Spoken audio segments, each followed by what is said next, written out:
Hello class, welcome back बच्चों।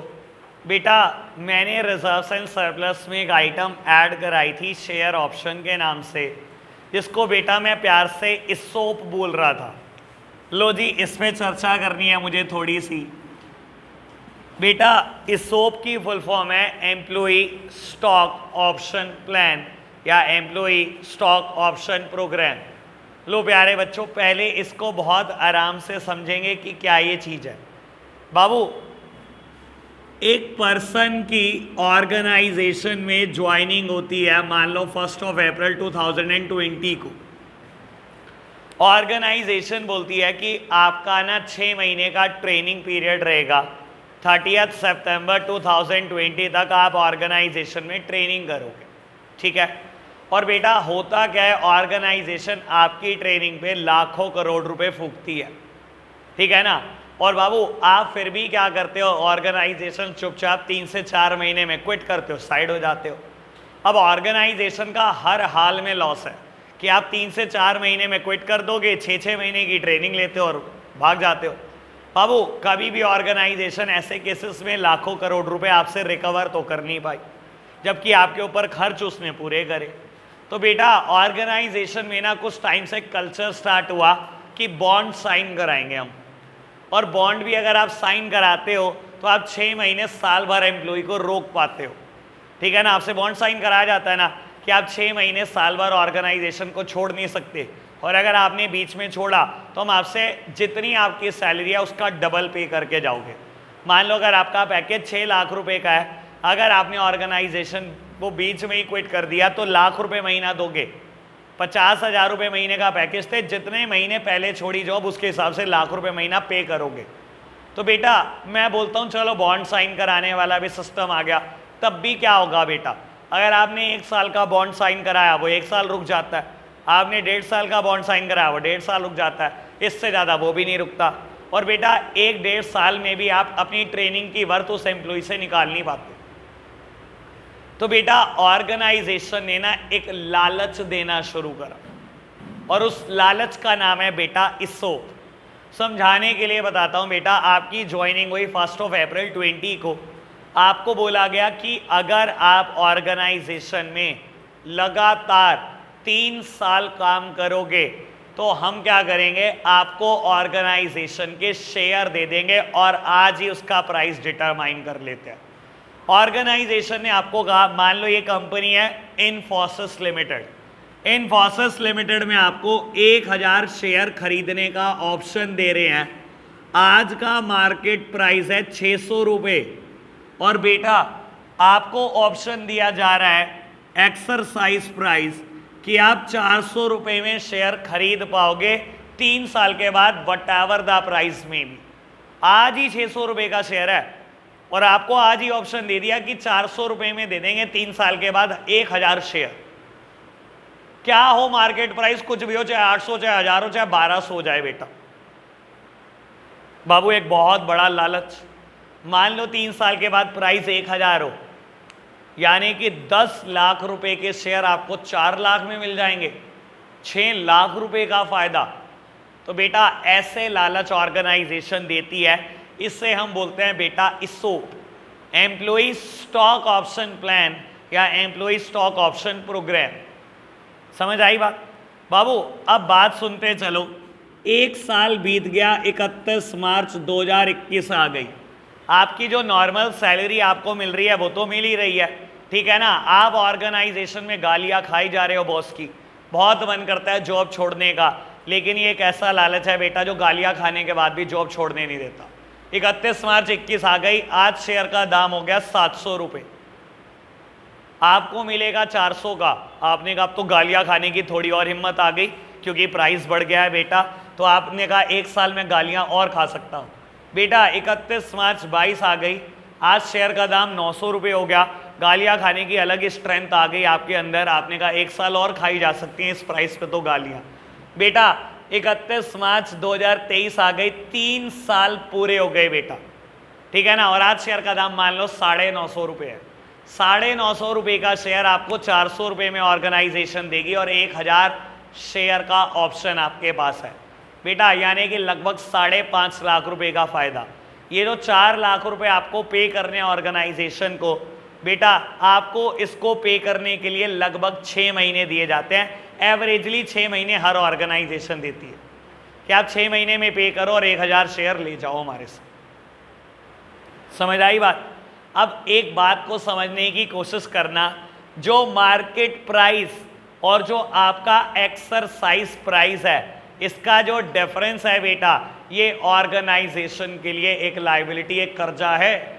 950 रुपए की चीज आपको 400 रुपए की दे रही है, ऑर्गेनाइजेशन के लिए तो 550 रुपए का लॉस हो रहा है पर शेयर। बेटा इसको आप रिकॉर्ड करते हो रिजर्व्स एंड सरप्लस में, शेयर ऑप्शन के नाम से। समझ आई बात? बेटा एक टेक्निकल बात और बोल देता हूं, ये जो 3 साल का टाइम पीरियड है, जो 1 अप्रैल 2020 से 31 मार्च 2023 तक के लिए रहता है, इसे वेस्टिंग पीरियड बोलते हैं। लिख देता हूं मैं,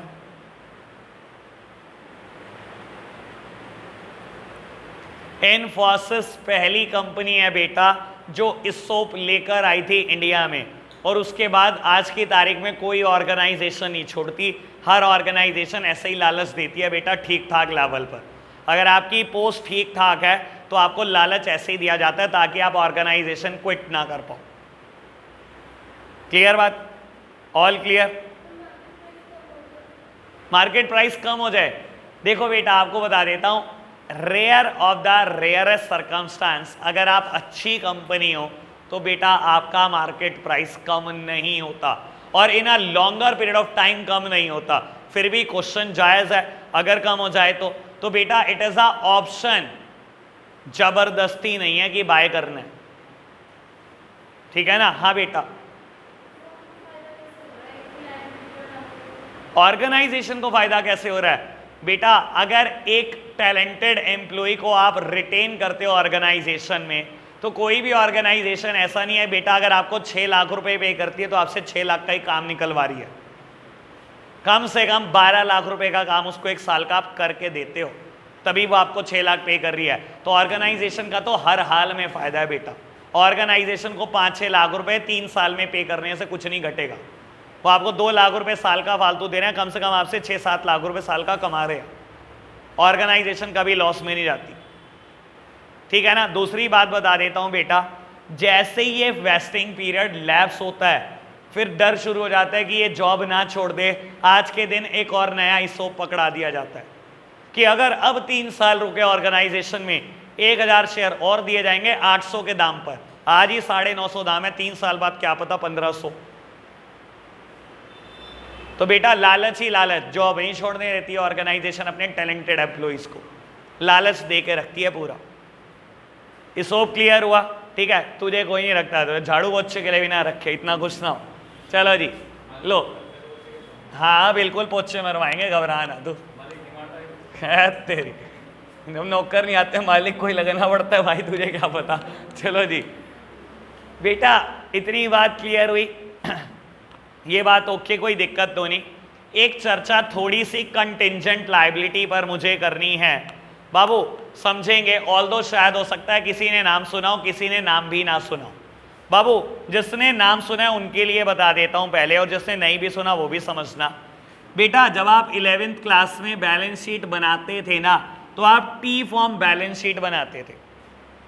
left hand side would be the liability side and right hand side would be the asset side. बेटा जैसे ही बैलेंस शीट खत्म होती है, बैलेंस शीट के फुट नोट में बेटा आप कंटिंजेंट लायबिलिटी लिखते हो। बैलेंस शीट के फुट नोट में, इसे बोला जाता है foot note of balance sheet. Babu it is the part of financial statement, बस ये बात ध्यान रखना, इसे भूलना मत। ये फाइनेंशियल स्टेटमेंट का पार्ट होता है, ठीक है ना। और कंटिंजेंट लायबिलिटी होती क्या, अभी थोड़ी देर में चर्चा करूंगा, ऐसे ही बता रहा हूं आपको बेटा। जब कंपनी की बैलेंस शीट बनेगी तो बेटा हम वर्टिकल फॉर्म में बैलेंस शीट बना रहे हैं, ठीक है ना, हम टी फॉर्म बैलेंस शीट नहीं बनाते। बाबू वर्टिकल बैलेंस शीट में पहला कॉलम पर्टिकुलर का है, सेकंड नोट नंबर का है, फिर करंट फाइनेंशियल ईयर की फिगर है, फिर बेटा प्रीवियस फाइनेंशियल ईयर की फिगर है। मान लो हमने पहले सारी लायबिलिटी पढ़ ली बेटा, लायबिलिटी क्लोज कर दी, फिर हमने सारी एसेट लिखी, एसेट क्लोज कर दी बेटा। बाबू यहीं पर कंटिंजेंट लायबिलिटी लिखी जाती है on the foot note of the balance sheet. Balance sheet के फुट नोट में ही कंटिजेंट लायबिलिटी लिखी जाती हैं। दूसरी बड़े काम की बात बाबू, इसके बाद कंटिजेंट लायबिलिटी के बाद नोट्स टू अकाउंट्स लिखे जाते हैं। कंटिजेंट लायबिलिटी के बाद नोट्स टू अकाउंट्स लिखे जाते हैं। बेटा आप ऐसे इस साल प्रोजेक्ट बनाने वाले हो किसी कंपनी के एनुअल रिपोर्ट पर, तब बिल्कुल ऐसे ही अकाउंट्स देखने को मिलेंगे जैसे मैं समझा रहा हूं। अब नोट्स टू अकाउंट्स में क्या चीज लिखी जाती है बेटा, यहां पर आपने नोट नंबर 1 लिखा शेयर कैपिटल से रिलेटेड, आप इस नोट नंबर 1 को नोट्स टू अकाउंट में एक्सप्लेन करते हो। Note number 2 reserves and surplus से रिलेटेड, इसको आप एक्सप्लेन करते हो। देखो एक बात बताता हूं, मैं बोलता हूं रिजर्व्स एंड सरप्लस में मैंने 9 तरीके के रिजर्व फंड आपको लिखवाए। मान लो 6 ऑर्गेनाइजेशन के पास है, 5 तो प्लस वाले हैं, और बेटा P&L अकाउंट का डेबिट बैलेंस है जिसको आप नेगेटिव आइटम शो करते हो, ठीक है ना। मैं बोलता हूं सिक्योरिटी प्रीमियम रिजर्व ऑर्गेनाइजेशन के पास 5 लाख है। बेटा कैपिटल रिडेम्पशन रिजर्व 2 लाख रुपए है, कैपिटल रिजर्व 1 लाख रुपए है, डिबेंचर रिडेम्पशन रिजर्व 3 लाख रुपए है, और प्रॉफिट एंड लॉस का डेबिट बैलेंस है बेटा 6 लाख रुपए। ठीक है, आप क्या करते हो बेटा, सीधा रिजर्व्स एंड सरप्लस में फिगर पता है क्या लिखोगे आप, 5 लाख रुपए प्रॉफिट आए। शेयर होल्डर कैसे एसर्टेन करेंगे बेटा कि 5 लाख रुपए कहां से आए, तो शेयर होल्डर को तो बताना पड़ेगा ना। तो बेटा ये चीज आप नोट्स टू अकाउंट्स में लिख कर बताते हो कि हमारे पास सिक्योरिटी प्रीमियम रिजर्व इतना था, कैपिटल रिजर्व इतना था, कैपिटल रिडेम्पशन रिजर्व इतना था, डिबेंचर रिडेम्पशन रिजर्व इतना था, प्रॉफिट एंड लॉस अकाउंट में डेबिट बैलेंस इतना था, ये कुल मिलाकर 5 लाख बचा है। समझ आई बात। जितने नोट नंबर आप लिखते जाओगे इन सबकी एक्सप्लेनेशन आप नोट्स टू अकाउंट्स में दोगे। इसके अलावा एक बात बोल देता हूं बेटा, कुछ चीजें ऐसी होती हैं बेटा जो न्यूमेरिकल या क्वांटिटेटिव नहीं होती, लेकिन शेयर होल्डर के लिए वो जाननी जरूरी है। वो बात क्वालिटेटिव है, क्वांटिटेटिव नहीं है, न्यूमेरिकल बात नहीं है, फिगर्स में बात ही नहीं है, लेकिन शेयर होल्डर के लिए बड़ा जरूरी है जानना। उसको भी बेटा आप नोट्स टू अकाउंट्स में लिखकर बताते हो। मैं एक बात बोलता हूं, कंपनी डेप्रीसिएशन का एक मेथड यूज कर रही है, इट मे बी WDV और इट मे बी SLM। आपने 11th क्लास में पढ़े होंगे डेप्रीसिएशन के मेथड, जिन्होंने नहीं पढ़ी 11th क्लास वो आंखें बंद कान बंद सब कर सकते हैं। बेटा straight line method, return down value method, बेटा शेयर होल्डर के लिए जानना जरूरी है बेटा कि आप डैप का कौन सा मेथड लगा रहे हो। Although it is not a quantitative term, इसको आप कहां लिखकर बताओगे, नोट्स टू अकाउंट्स में लिखकर बताओगे कि कंपनी डैप के लिए WDV मेथड फॉलो कर रही है या रिटर्न या स्ट्रेट लाइन मेथड फॉलो कर रही है। आप क्लोजिंग स्टॉक की वैल्यूएशन के लिए कोई मेथड यूज कर रहे हो, बेटा आपने शायद नहीं पढ़े होंगे, क्लोजिंग स्टॉक की वैल्यूएशन के मेथड तो कभी नहीं पढ़े ना। 3 मेथड होते हैं बेटा, कुछ कंपनी कॉस्ट पे वैल्यू करती है, कुछ company NRV net realisable value पर मेजर करती है, कुछ कंपनी कॉस्ट और NRV whichever is lower ऐसे वैल्यू करती है।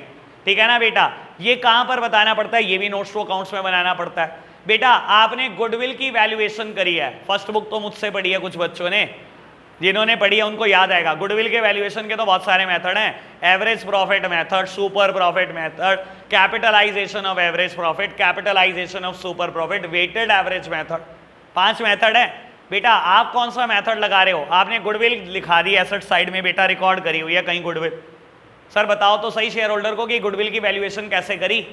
Although it is not a quantitative term, लेकिन बताना तो पड़ेगा ना शेयर होल्डर को। अपने शेयर होल्डर को कंप्लीट इंफॉर्मेशन दो अकाउंट्स के बारे में बेटा। और आपको बता देता हूं, ये बैलेंस शीट के साथ साथ ये कंटिजेंट लायबिलिटी, ये नोट्स टू अकाउंट्स हमारी फाइनेंशियल स्टेटमेंट का पार्ट होते हैं। दुनिया में बड़े लोगों को भ्रम है कि SPL और बैलेंस शीट, SPL मतलब प्रॉफिट एंड लॉस अकाउंट जिसको आप बोलते थे, उसको हम कंपनीज एक्ट 2013 में स्टेटमेंट ऑफ P&L बोलते हैं। Statement of profit and loss account और बैलेंस शीट, दुनिया को लगता है यही दोनों फाइनेंशियल स्टेटमेंट होते हैं। नहीं भाई, ये दोनों contingent liability, notes to accounts, ये सब मिलाकर फाइनेंशियल स्टेटमेंट होती है। क्लियर हुई बात। बढ़े आगे, कंटिजेंट लायबिलिटी पे थोड़ी सी चर्चा करूं फिर बढ़ेंगे बेटा आगे। चलो जी बाबू, ऑल दो बता देता हूं, ये चीजें 11th की हैं पर बताता कोई नहीं, पता नहीं क्या चक्कर है भाई, रटवा रटवा के मारा हुआ है बच्चों को, इसमें है क्या भाई बताने में। लो चलो खैर, डिटेल्ड चर्चा ताकि जिंदगी में कभी ना फंसो बेटा। ठीक है ना। अब एक बात का डिस्कशन मुझे मोस्ट डिटेल्ड करना है, liability versus provisions versus contingent liability.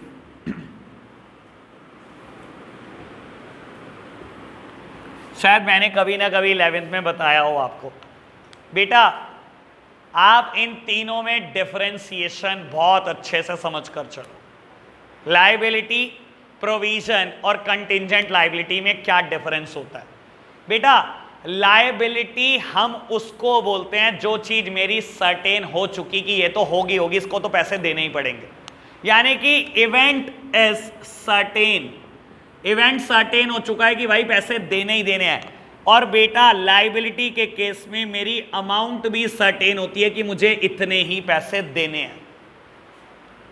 Just like creditor, भाई पैसे तो देने ही देने हैं और ये भी सर्टेन है कि 5 ही लाख देने हैं, तो बेटा मैं उसको लायबिलिटी बोल सकता हूं। प्रोविजन क्या होते हैं बेटा, होना तो सर्टेन है लेकिन अमाउंट सर्टेन नहीं है, उन्हें हम प्रोविजन बोलते हैं। समझाने के लिए बोलता हूं, कल मैंने 1-2 प्रोविजन के बात करी थी, ठीक है ना। शॉर्ट टर्म प्रोविजन में भी आपने मुझसे 3 प्रोविजन पढ़े हैं, लॉन्ग टर्म में 5 पढ़े हैं। बेटा किसी एक का नाम ले लो, provision for bad and doubtful date.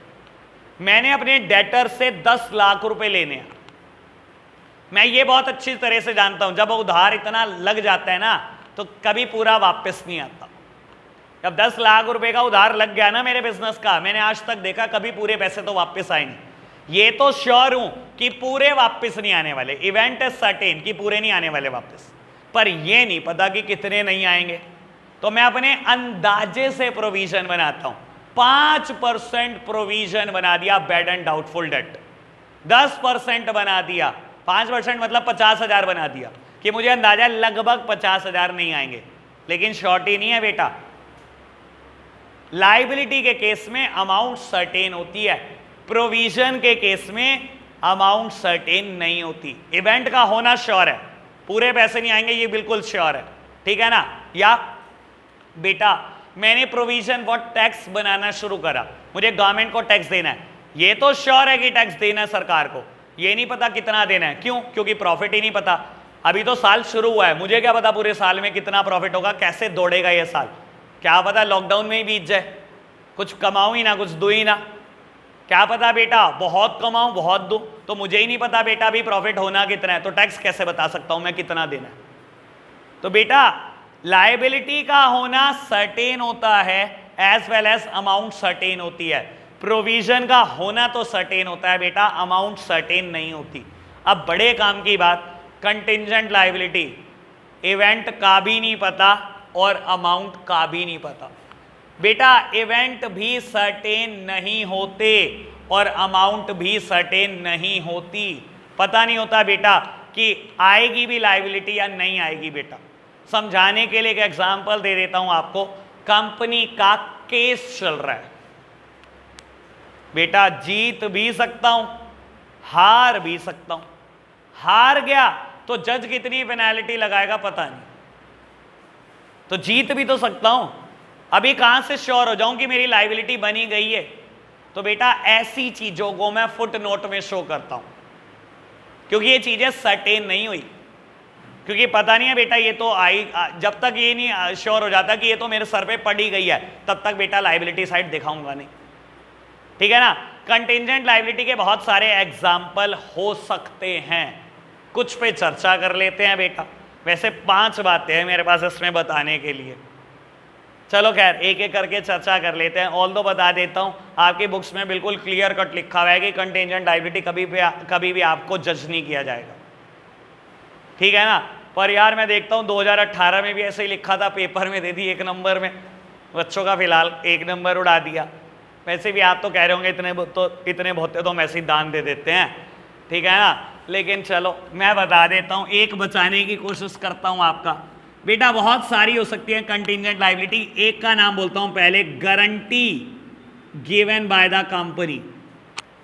बेटा आप कोई प्रोडक्ट मैन्युफैक्चर करते हो, लेट्स सपोज कंपनी का नाम है एलजी, और एलजी कोई प्रोडक्ट बनाता है लेट्स सपोज एलईडी, और अपने एलईडी पर बेटा 3 साल की 5 साल की गारंटी देकर बैठा है, ठीक है। और पहले ही साल में बेटा मैं बोलता हूं उसने 10,000 एलईडी मार्केट में बेच दी है।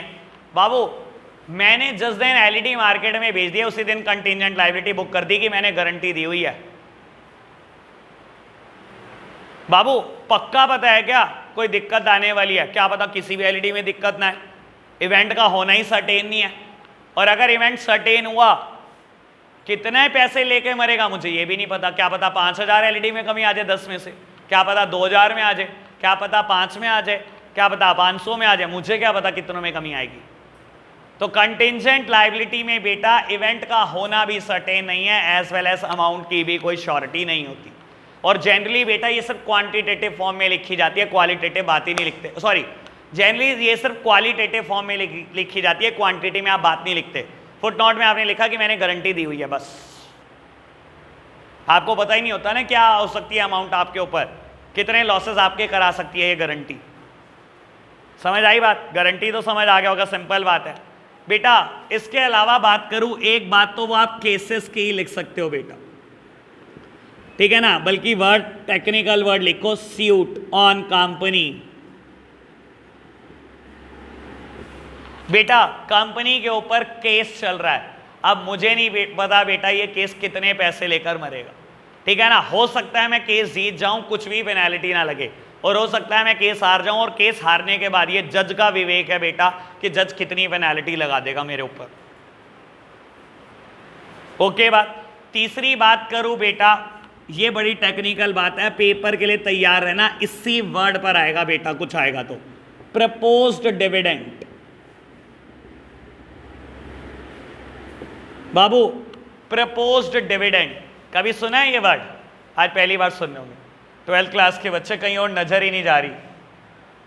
बाबू क्या ये क्या मतलब क्या? हाँ जी बेटा, बात चल रही है प्रपोज्ड डिविडेंड की, ठीक है ना। लो समझने की कोशिश करना क्या मतलब है बेटा।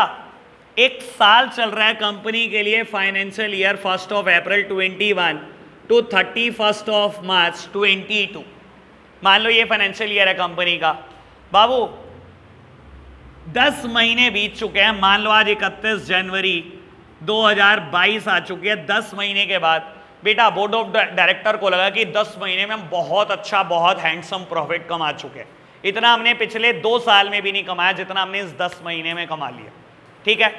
शेयर बाबू एक बिल्कुल प्रिंसिपल है कंपनी का, ये प्रिंसिपल समझोगे तो जाके क्लैरिटी होगी। हमेशा क्या करते हैं, बोर्ड ऑफ डायरेक्टर अपनी मीटिंग में डिविडेंड अनाउंस करते हैं। बोर्ड ऑफ डायरेक्टर की जो मीटिंग होती है उसे बोलते हैं बोर्ड मीटिंग। एक कंपनी में मैक्सिमम 12 बोर्ड ऑफ डायरेक्टर हो सकते हैं एज पर कंपनीज एक्ट 2013। मान लो किसी कंपनी में 4 ही डायरेक्टर हैं, चारों डायरेक्टर बैठे, चारों डायरेक्टर ने देखा देखो कितना 10 महीनों में हम कितना प्रॉफिट कमा चुके हैं, तो एक काम करते हैं शेयर होल्डर में कुछ बांटते हैं। तो उन्होंने क्या करा बेटा, डिविडेंड अनाउंस करा अपनी मीटिंग में। बेटा डिविडेंड हमेशा बोर्ड मीटिंग में अनाउंस होता है, लेकिन बेटा वो फाइनलाइज होता है शेयर होल्डर की मीटिंग में। शेयर होल्डर उस डिविडेंड को बढ़ा भी सकते हैं। बोर्ड ऑफ डायरेक्टर ने तो कहा 5 लाख बांट दो या 5 करोड़ बांट दो, शेयर होल्डर कह सकते हैं 7 करोड़ बांटो, इतना पड़ा तो है आपके पास। या शेयर होल्डर ऐसे भी कह सकते हैं 3 ही करोड़ बांटो। वो बेटा डिविडेंड अनाउंस हमेशा कौन करता है, प्रपोज कौन करता है, हमेशा बोर्ड मीटिंग में, बोर्ड ऑफ डायरेक्टर। लेकिन फाइनलाइज कौन करता है, हमेशा इक्विटी शेयर होल्डर अपनी मीटिंग में करते हैं। और बेटा शेयर होल्डर की मीटिंग को बोला जाता है जनरल मीटिंग। शेयर होल्डर की मीटिंग को जनरल मीटिंग बोला जाता है, यानी कि प्रपोज होता है डिविडेंड बोर्ड मीटिंग में, लेकिन फाइनल होता है जनरल मीटिंग में। और मैं बोलता हूं अगर इन दोनों मीटिंग के बीच में अगर बेटा कोई फाइनेंशियल ईयर क्लोज हो जाए तो क्या, मान लो 31 जनवरी को इन्होंने तो प्रपोज कर दिया कि 5 करोड़ बांटेंगे, लेकिन हुआ क्या बेटा, कोई इमरजेंसी ऐसी हुई कि शेयर होल्डर 31 मार्च तक मीटिंग ही नहीं कर पाए।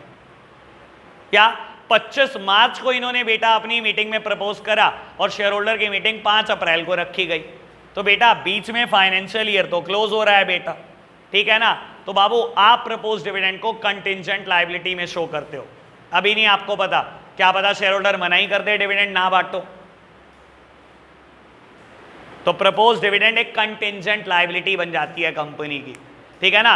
शेयर होल्डर कह सकते हैं बढ़ाकर बांट दो, शेयर होल्डर कह सकते हैं कम कर कर बांट दो, शेयर होल्डर ये भी कह सकते हैं पैसे ही ना बांटो अभी। इसीलिए प्रपोज डिविडेंड एक कंटेंजेंट लायबिलिटी है, ना तो अमाउंट सर्टेन ना इवेंट का होना सर्टेन। क्लियर बात? ओके बात। एक और हल्की सी चर्चा और फिर खत्म करते हैं। बेटा ये ना बीआर पे चर्चा है, मुझे नहीं पता 11th में कितना पढ़ा, बिल ऑफ एक्सचेंज ढंग से पढ़ा है क्या? चलो मेरे को तो यही मानना पड़ेगा कि नहीं पढ़ा, तो थोड़ी सी चर्चा करनी पड़ेगी आपके साथ। Bill discounted from bank. लो जी बेटा मैंने लिख दिया, पहले मेरे को इसको समझाना पड़ेगा बहुत तरीके के साथ, ठीक है ना। मेरे को तो ये मानना पड़ेगा कि बिल ऑफ एक्सचेंज आपने नहीं पढ़ा ढंग से। चलो जी लो सुनना,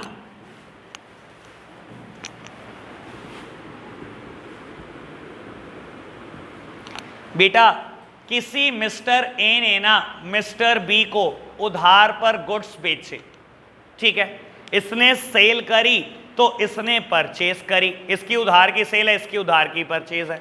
ए ने कहा मिस्टर बी मुझे डाउट है आप पैसे नहीं दोगे, और मैं क्या चाहता हूं, मैं चाहता हूं एक प्रूफ हो जाए कि मैंने आपसे पैसे लेने हैं। मिस्टर बी ने कहा मुझे कोई दिक्कत नहीं है, जहां मर्जी बुला लो, जहां मर्जी साइन करा लो, मैं पक्का ईमानदार आदमी हूं, मैंने आपके पैसे देने हैं, जहां मर्जी साइन कराओ। मिस्टर ए ने बेटा इसे कोर्ट में बुलाया, मिस्टर ए ने बी को कोर्ट में बुलाया, एक बिल लिख दिया इसके ऊपर, उसमें लिखा हुआ है कि कितने कितने पैसे मिस्टर बी ने देने और कितने कितने का सामान खरीदा, किस किस इनवॉइस नंबर पे खरीदा। मिस्टर बी आकर वहां पर कोर्ट में साइन कर जाता है कि मैंने मिस्टर ए के लेट्स सपोज 5 लाख रुपए देने, ठीक है, और मैं एक्नॉलेज कर रहा हूं कि मैं इसको 3 महीने के बाद मिस्टर बी को दे दूंगा। समझ आई बात? बाबू जैसे ही कोर्ट में आकर मिस्टर बी ने साइन करे, ये बिल एक लीगल डॉक्यूमेंट बन जाता है, ठीक है ना। उसी दिन से मिस्टर ए अपनी बुक्स में बेटा एक एसेट रिकॉर्ड कर देता है नोन एज बीआर। बीआर मतलब बिल रिसीवेबल, कि ये बिल के पैसे आने हैं, और बेटा उसी दिन बी एक लायबिलिटी शो करने लग जाता है अपनी बुक्स ऑफ अकाउंट्स में, जिसको ये बिल्स पेएबल बोलता है। याद होगा आपको ट्रेड पेएबल में 2 चीजें आती है, क्रेडिटर और एक बिल पेएबल, वो यही बिल पेएबल है, ठीक है ना। बाबू अभी मिस्टर बी ने एक्नॉलेज किया कि वो 3 महीने के बाद 5 लाख रुपए दे देगा, ठीक है। मान लो मिस्टर ए को बहुत इमरजेंसी पड़ गई 1 महीने के बाद, किसको पैसे चाहिए 5 लाख। बेटा अगर ये आज बी के पास जाए कोई फायदा है? कोई फायदा नहीं है, उसने तो लिख कर दिया हुआ है मैंने 3 महीने के बाद पैसे देने, अभी भी 2 महीने बचे हुए हैं उसके पास, तो वो कहेगा मैं तो नहीं देता अभी, आप अभी कुछ कर सकते हो? अभी कुछ नहीं कर सकते आप। तो आप ऐसे केसेस में क्या करते हो, आप बैंक के पास जाते हो, आप बैंक को कहते हो बैंक देख ये मैंने ना मिस्टर बी से पैसे लेने हैं, एक काम कर तू रख ले ये बिल, तू ले लियो बी से पैसे 2 महीने के बाद, मुझे आज पैसे की जरूरत है, मुझे आज अर्जेंट पैसे चाहिए, मुझे पैसे दे दो। बैंक ने कहा चल ठीक है, तेरी ये भी बात मानी, तुझे आज पैसे दे देंगे हम, लेकिन पूरे 5 लाख नहीं देंगे। ए ने कहा क्यों नहीं दोगे भाई पूरे 5 लाख? बेटा बैंक ने कहा आप 2 महीने मेरे पैसे का यूज करोगे, मुझे तो 20 से 2 महीने बाद मिलेंगे ना, मैं तो कुछ चार्जेस लूंगा इस बात के। बैंक ने कहा मैं तो 20,000 काट के दूंगा, 4,80,000 दूंगा। ए ने कहा चल ठीक है तू 480 दे। बैंक ए ने 480 लिए, ए साइड हो गया, बाबू 480 वो यूज करता रहा, 2 महीने के बाद बैंक जाएगा बी के पास और बी से बेटा 5 लाख ले आएगा। कहानी समझ आई? कहानी में ट्विस्ट है बेटा, ये तो कहानी समझ आ गई। मान लो 2 महीने के बाद बी पैसे ना दे तो बैंक पकड़ेगा ए की गिरेबान, ए तू लेके गया था मेरे बैंक से 480, अब तू दे के जा 5। मैं थोड़ी जानता हूं बी को, बी नहीं दे रहा पैसे, मैं तो तुझे जानता हूं, मैंने पैसे तुझे दिए थे, मैं तो तुझसे निकलवाऊंगा ना बेटा। तो बाबू ऐसा हो सकता है अपॉन मैच्योरिटी बी पैसे दे दे, लेकिन ऐसा भी तो हो सकता है कि बी पैसे ना दे। बी पैसे दे दे तो क्या ही दिक्कत है बेटा, और अगर बी पैसे ना दे तो ए की गिरेबान बस जाएगी। अब सुनना बेटा बड़ी काम की बात, जिस दिन ए इस बिल को बैंक से डिस्काउंट कराता है, जिस दिन डिस्काउंट कराता है, जिस दिन 480 मिल रहे हैं, उसी दिन ए एक कंटिंजेंट लायबिलिटी रिकॉर्ड कर देता है कि मैंने एक बिल डिस्काउंट करा लिया बैंक से। अगर 2 महीने के बाद बी ने पैसे नहीं दिए तो मेरी ये लायबिलिटी बन जाएगी, और अगर बी ने दे दिए तो मैं इसे कंटिजेंट लायबिलिटी से भी 2 महीने बाद हटा दूंगा। समझ आई कि नहीं आई? बात समझ आई? Okay report. कंटिंजेंट लायबिलिटी पे हो गई ठीक ठाक चर्चा।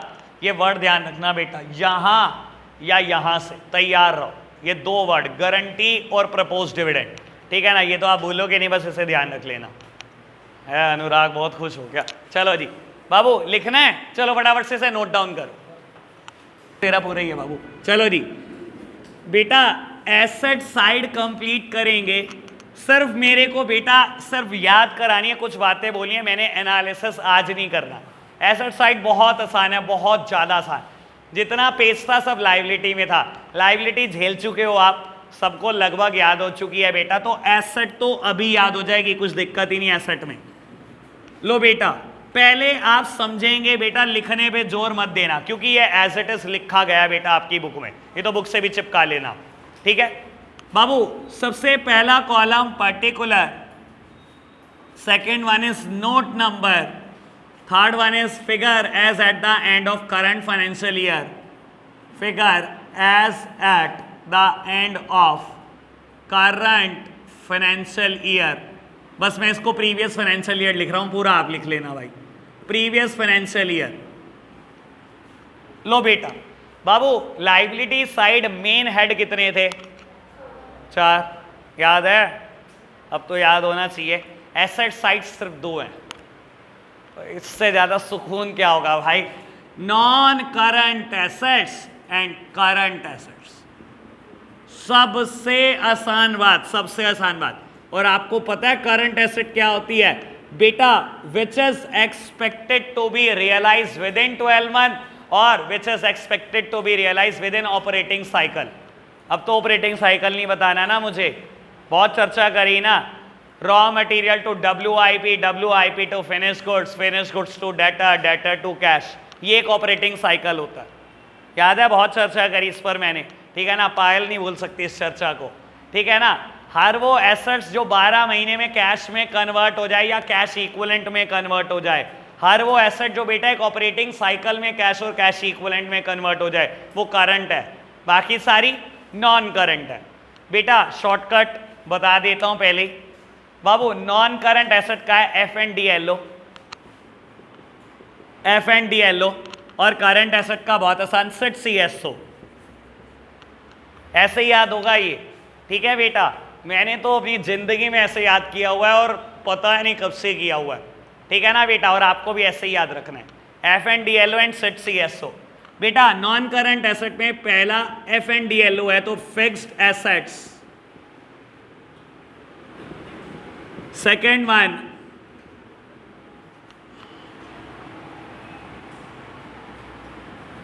Non current investment, deferred tax assets, long term loans and advances,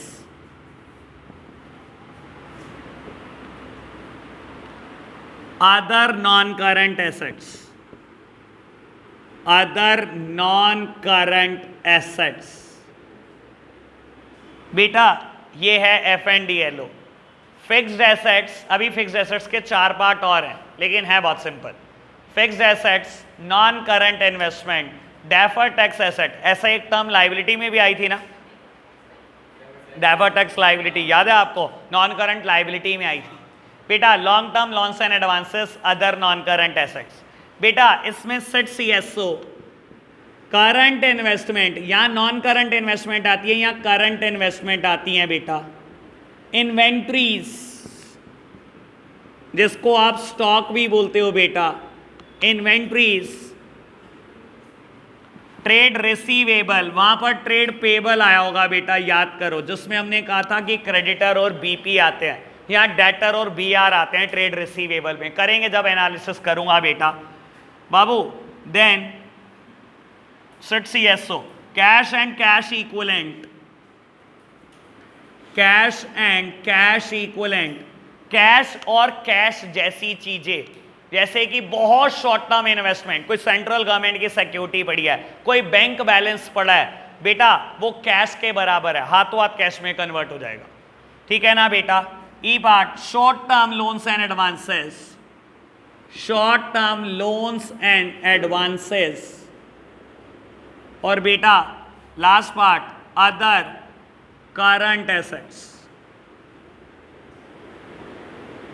लो बेटा ये गिनती की चीजें FNDLO SIT CSO। Fixed assets में 4 चीजें आती हैं, यहीं लिख रहा हूं बेटा। Tangible assets, intangible assets. Tangible मतलब जिसको टच किया जा सकता है, जिसको देखा जा सकता है। Intangible assets capital WIP, capital work in progress, और बेटा इनटेंजिबल एसेट्स अंडर डेवलपमेंट। सब पर एनालिसिस होगा बेटा, लेकिन मुझे मंडे और ट्यूसडे का लेक्चर चाहिए ये पूरा करने के लिए। Intangible assets under development. अभी मैं आपको ये इसीलिए करा रहा हूं, 2 छुट्टियां बेटा, ये याद करके आनी है हमने, ठीक है। इसके अलावा आपके पास होमवर्क है बेटा। जहां चैप्टर शुरू हो रहा है ना, इसमें क्या करा हुआ है इन्होंने ना, पहले तो 3 एग्जाम्पल दिए हुए हैं, एग्जाम्पल 1 2 3, और फिर illustration number 1 to 5।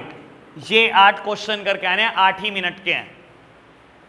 Illustration 1 to 5 और एग्जाम्पल 1 to 3, ठीक है जी। एक तो एसेट साइड पूरी याद करनी है जितनी मैंने लिखी, ये मेन हेड और सब हेड है बेटा, बस। अभी एनालिसिस तो कुछ करा ही नहीं मैंने, मेन हेड और सब हेड याद करने हैं, और बेटा ये क्वेश्चन करके आने हैं। 2 दिन की छुट्टी है, इतना करके आओ, ठीक है जी। अभी लॉकडाउन है 2 दिन का, तो आप 2 दिन में बेटा इतना प्रिपेयर करके आएंगे। तो आज के लिए हम इतना ही रखते हैं बच्चों, बाय बाय।